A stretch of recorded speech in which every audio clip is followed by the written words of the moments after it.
even if you're the richest man in the world, you can only do a small good before you run out of the money. The only way you can do a large good is to actually create a profitable venture.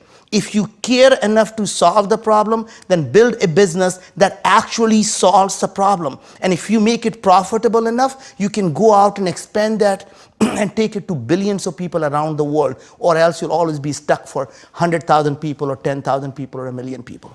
Yeah, it's interesting. The notion of scale for me is so important, and I think so few people think at scale and really think about the grand challenges. And what freaks me out about the shift that I feel happening culturally is that the very fact that you're making profits somehow is a bad thing.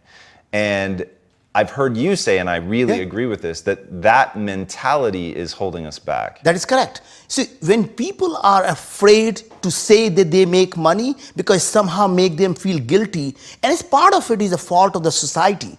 Because what made this country so great was it welcomed the best and the brightest from around the world. And we welcomed them with open arms and gave them so much opportunity in this country that we call this a land of opportunity. And when these people succeeded, we opened them up and we looked up to them, and today is completely reverse. We don't want the immigrants in our country. We take away every opportunity they could possibly have, and when they succeed, we call them 1%er. They don't belong to our society, and then we guilt them. We guilt them into thinking they must have done something wrong because they succeeded. To me, the profit engine is the oil for doing good.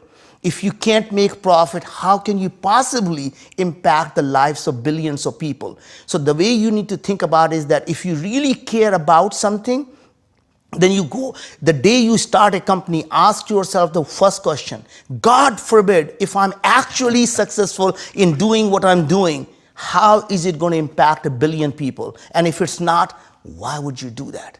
So if you start a company, there are very few things you have to do.